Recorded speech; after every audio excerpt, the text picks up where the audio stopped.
At this time Amraphel, king of Shinar, Arioch, king of Elasar, Chedorlaomer, king of Elam, and Tidal, king of Goim, went to war against Bera, king of Sodom, Bersha, king of Gomorrah, Shinab, king of Admah, Shemeba, king of Zeboim, and the king of Bela, that is Zoar. All these latter kings joined forces in the valley of Sodom, the Salt Sea. For 12 years they had been subject to Chedorlaomer, but in the 13th year they rebelled. In the 14th year, Chedorlaomer and all the kings allied with him went out and defeated the Rephaites in Ashtaroth-Karnaim, the Zuzites in Ham, the Emites in Shaveh-Kiriathaim, and the Horites in the hill country of Seir, as far as Al-Paran near the desert.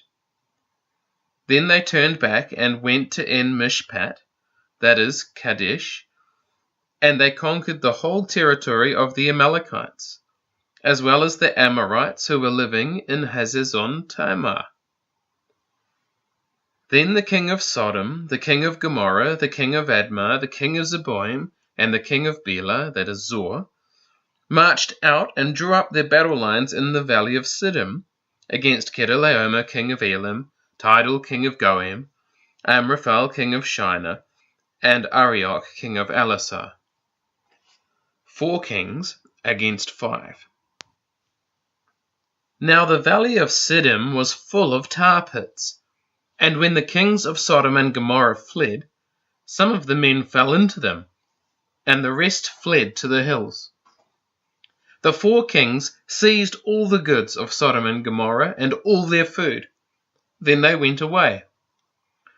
They also carried off Abram's nephew Lot and his possessions, since he was living in Sodom.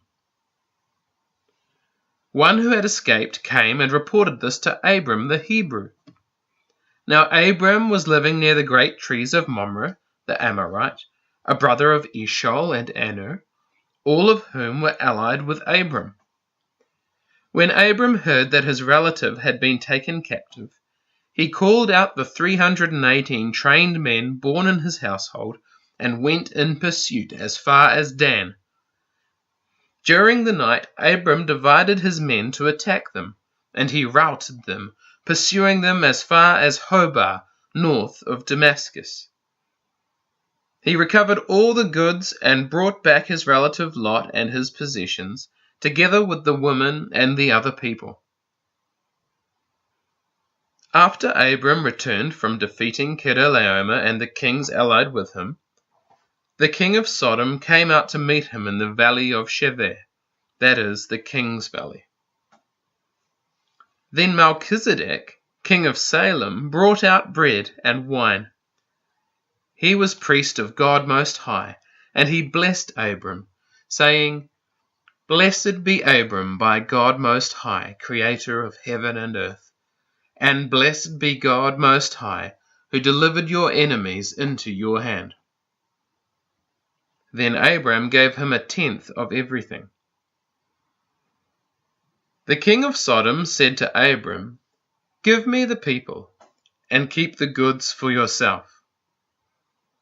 But Abram said to the king of Sodom, "I have raised my hand to the Lord God Most High, creator of heaven and earth, and have taken an oath that I will accept nothing belonging to you, not even a thread or the thong of a sandal, so that you will never be able to say, 'I made Abram rich.'